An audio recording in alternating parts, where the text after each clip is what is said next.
Good afternoon, everyone, and thank you for joining us for another edition of our webinar series, Inside Immigration. We are joined today by our panelists, Valerie Kleinman and David Comtois, who will provide us with the latest developments in Canadian Francophone immigration. Please feel free to ask any questions via the questions icon at the top of your screen, and we will do our best to address them at the end. If the panelists do not get to your question, you can contact them through the information provided on screen. And with that being said, I'll hand things over to our panelists. Great, thank you so much, Eve.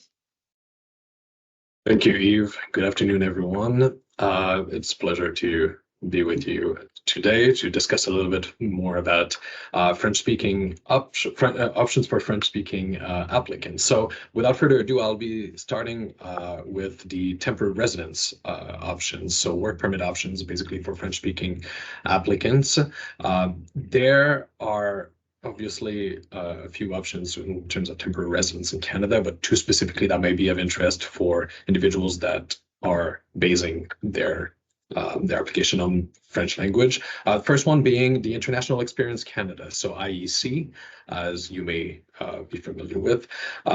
Although it's not a program that is directly targeting French-speaking candidates, IEC is a program that allows young people, typically aged between 18 to 35 or 18 to 30, depending on the countries, from participating based on participating countries. So it's a program that is based on a multilateral agreement between Canada and foreign countries, where there's a possibility to obtain a certain work permit, provided that an applicant meets certain requirements. So part of the participating countries are Belgium, France, Luxembourg, Switzerland, in terms of Francophone countries. Obviously, the goal here is to open doors to young Francophones to explore Canada.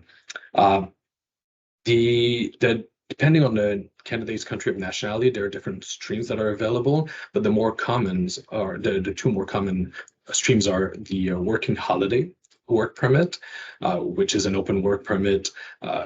This for individuals that would be interested in coming to Canada and potentially working while they're in Canada. And the other path would be employer-specific work permit stream called the Young Professionals, more specifically dedicated for individuals that would be coming to Canada with a job offer that has already been secured with an employer in Canada, and coming to work in a skilled job, what is considered skill level job. So these options are not strictly limited to French-speaking candidates, but obviously this is one great option available for any potential individual seeking employment in Canada and temporary residence through their French-speaking skills. And one thing I'm just going to add too, just for everybody to know, that's really important to keep in mind is these are quota-based programs. So every year there's a certain number of spots allocated for each country and each stream.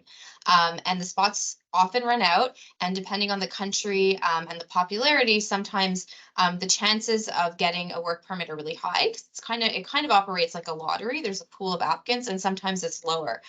So it's always something that is great to think about early in the year, because often toward the end of the year it can be too late. So to avoid disappointment, to start thinking about this now is a good time of year, because we're still fairly early in the year. And for some countries it may already be hard now, for others it may not be, but to keep in mind that the spots are limited. Thank you, Valerie. That's a very good point indeed.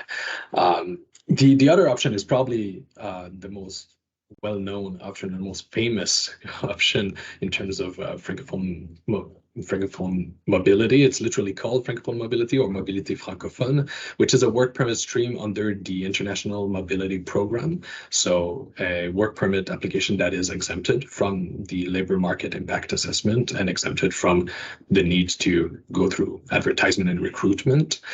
This work permit is available to French-speaking foreign workers who would have already secured a job offer with a Canadian employer, specifically located outside of Quebec. So for a job posting that would be outside the province of Quebec.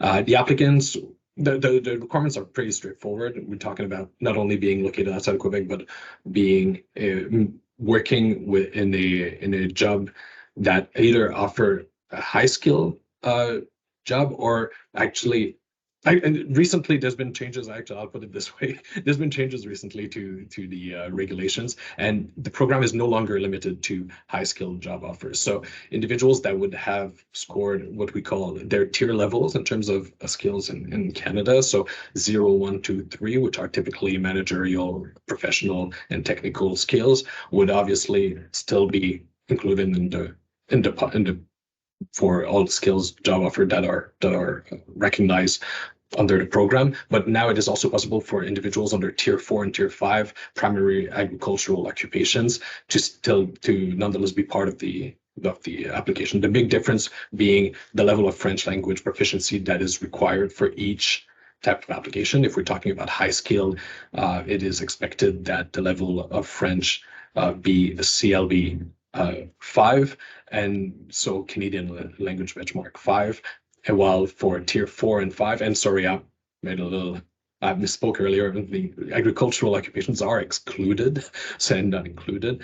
And the skill language would be, we're talking about language proficiency of CLB level 7, so a little bit higher for what would be considered lower skilled job. So yeah, the level of French language proficiency required would be one of the requirements that need to be observed, in addition to having secured the job offer and being in a province other than Quebec. And from there, it would be there would be a possibility to obtain a work permit. It is important to mention that the proficiency in French is not does not mean that the employment itself needs to be in French. It is really part of the skills the candidate will need to have, and not part of the job offer itself. Another interesting point to keep in mind when we talk about Francophone mobility work permits is that, unlike other LMI exempted work permit under the international mobility program, the validity of the work permit may be longer than 3 years, which is typically the limit, for example, for intra-company transfer or for free trade agreement based work permit. So on that note, Valerie, I don't know if you wanted to add anything to Francophone mobility per se, otherwise. So just to build on what David mentioned, you know, the job itself doesn't have to require French, you know, as part of, you know, the position.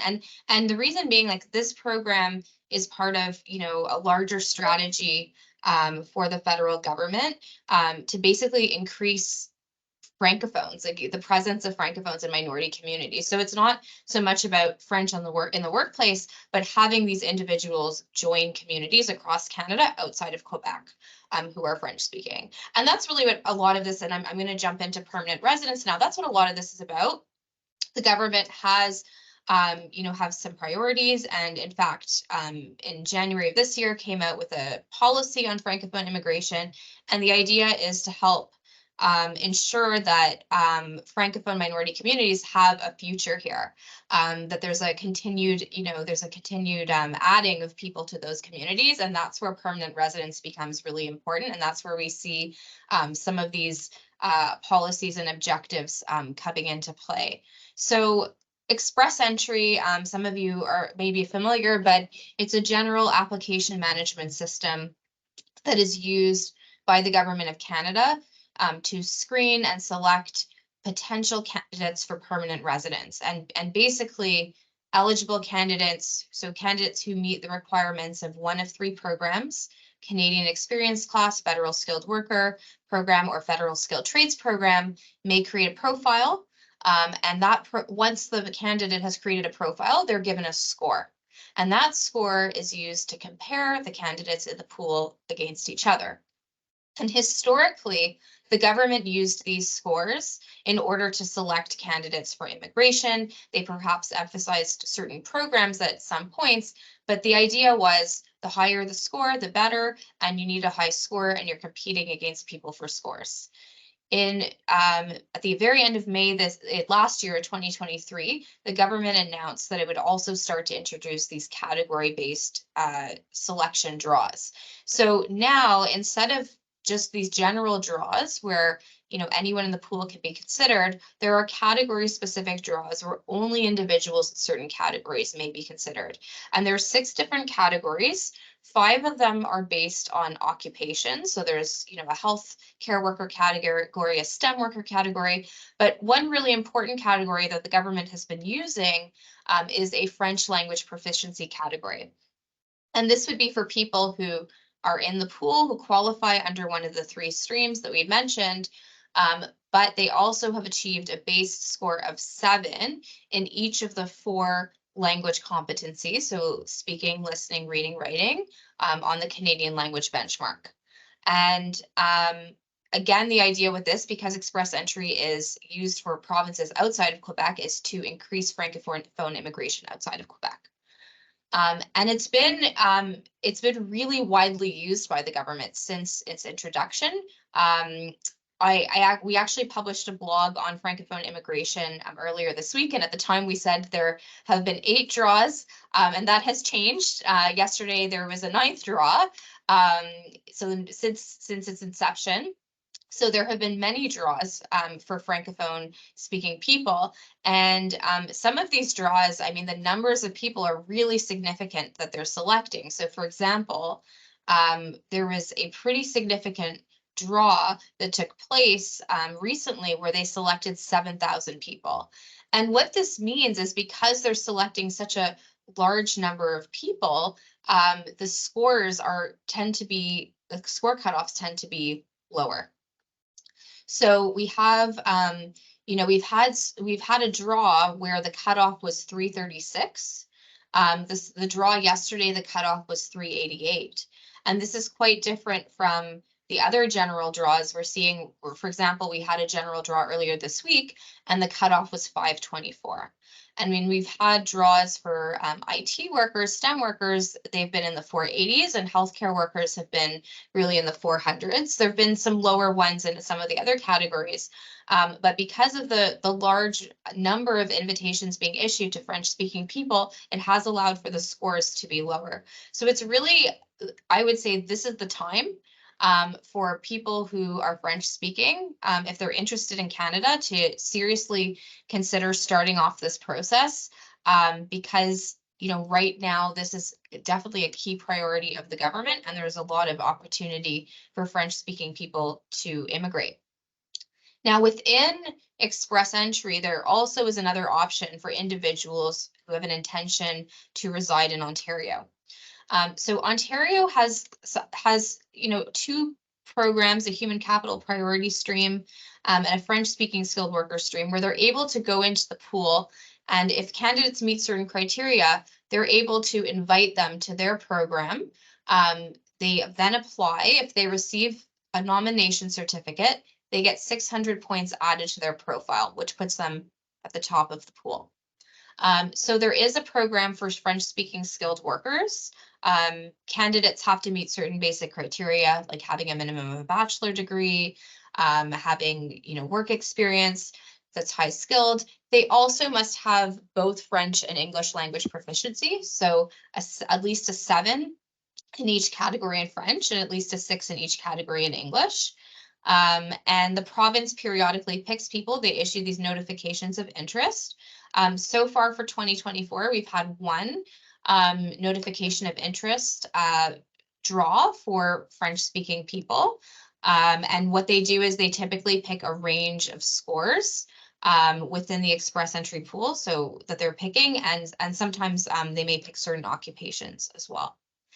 So this also is another possibility for French-speaking people that perhaps who are a little bit lower than the cutoffs that the federal government is picking directly, that they may be able to be captured by this Ontario stream. And now, I don't know if Debbie, if you have anything to add, but otherwise we're going to move on to Quebec immigration. Well, I wanted to make just maybe a quick connection with the section on temporary residence, because what you mentioned about the express entry, basically the system and how it works, a point-based system. actually, the Francophone Mobility Work Permit and the IEC, specifically Young Professionals Work Permit, are literally good tools to leverage and the points and make sure that like as many points as possible are being collected for express entry, because not only there's a possibility to gather the job offer points for having a closed work permit with a specific an employer, so after 1 year of experience in Canada, but also there is, based on the fact that their validity will probably be for multiple years, it's possible to gain points every extra year for the experience that is being earned in Canada. So obviously this is something in addition, of course, to French language proficiency and potentially the English language proficiency. It's something that is interesting, not only from a French draw perspective, but literally just having a good score within the express entry pool of applicants. So yeah, so no, otherwise, I think the next step would be to touch on Quebec a bit, just in terms of what are the options for that province specifically. So while there is no specific temporary residence program or stream that is developed for Quebec, Quebec has two main skilled worker programs that are currently enforced. So there's the Quebec's regular skilled work program, which is basically their regular program for any that works similarly as to the express entry system, meaning that individuals are added to a pool of applicants where the scores are being provided based on their skills and different factors that where they would be ranked. In terms of invitation, however, and that's really what matters here and what is important to keep in mind, is that Quebec skilled worker programs is highly focusing on French speaking applicants. So since the beginning of the year, all draws that took place were focusing either on a level 7 proficiency in French based on the Quebec scale of French proficiency levels for adult immigrants, and a score that was roughly 600 points of higher based on the, once again, it's not based on the express entry score, it's a total different scoring system. It's based on Quebec standards. However, it means 600 points is a fairly high score. So it means that they're targeting either both a high level of French proficiency together with a high score in the pool of applicant, or a high level of French proficiency and having what we call a valid job offer outside the territory of the community metropolitan de Montréal. So the GTM, if you want to have a comparison with the GTA for Toronto. So I'm sorry, the GMA for Montreal. So we're talking here about individuals that would either score high points or would be having a valid job offer confirmed by the government. So it isn't by itself an application that would be requested. And then upon getting the approval, then it would need to show that the job offer is outside of Montreal, because at the moment there's not really any draw for individuals that score under the minimum point score level yet would be having a job offer in Montreal. The other program is the what we call the PEQ, so Programme Expérience Québec, so Quebec Experience program, that is based on basically the work experience within Quebec. So we're talking about having once again a spoken French level that is at least 7 on the Quebec scale of French proficiency level, be legally in Quebec already at the moment of the application, and being able to demonstrate that at least 2 years of skilled work experience have been completed within Quebec. So once again, strong focus on the French language proficiency, and that's really and that shows clearly what the focus of the province is. The final program maybe that we could talk quickly is the Quebec Immigrant Investor Program. While it is not a skill-based program or worker-based program, it is nonetheless a program that has been reopened at the beginning of the year. It was suspended for quite some time. As of January 1st, it reopened, and the parameters of the program, the requirements have changed considerably, notably to include a requirement with respect to French proficiency as well. Once again, this is something of interest potentially for individuals that would not necessarily seek work and employment in Quebec, but rather would be interested in acquiring residence by way of investment, yet maintaining a certain level of French proficiency.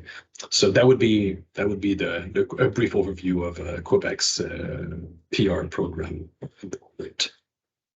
Valerie, would you like to add into this, or otherwise maybe? I just wanted, before we move on to the questions, which we will in a moment, I just wanted to mention that there was an announcement made this month in March. There will be a new PR stream, again, for outside of Quebec, a Francophone community immigration pilot that should be rolled out in the fall. It sounds like it's going to be based on the northern and rural immigration pilot that has already taken place, which is a community-driven program where communities are selected and have a strong say in selecting people that meet the needs of their community. So it sounds like they're going to draw on their experience with the rural and northern pilot and develop a model for Francophone communities to be able to participate and select their own immigrants. So more to come on that in the fall. And I think we have a few minutes for questions if anybody has some questions. Okay.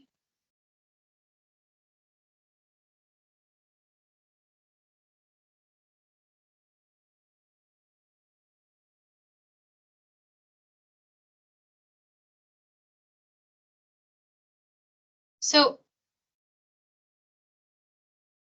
I think there's a question, it's quite specific. So I would say if there's a question about a specific scenario, your specific circumstances or somebody else's specific circumstances, it would be best to reach out to us because, we would want to do a specific assessment. There are many, many factors involved in looking at somebody's eligibility. And we'd want to look at it and determine what makes the most sense for that person based on the factors. But I think there's a hand up with a question, so feel free to type in the chat box if you have a question.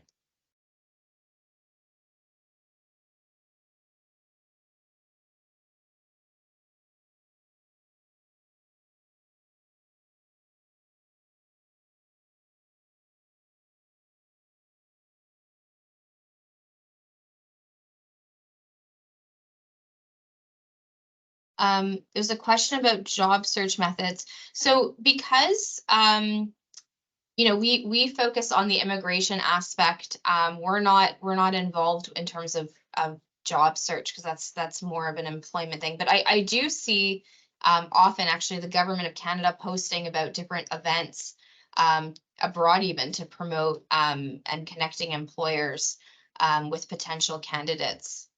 But we wouldn't have a specific answer on sort of job search methods specific to the Francophone community because it's not something that we don't deal with the employment aspect of this. We deal with the immigration side of it. So once somebody does have a job offer, they're welcome to come to us and we can explore the potential routes to temporary or permanent residence.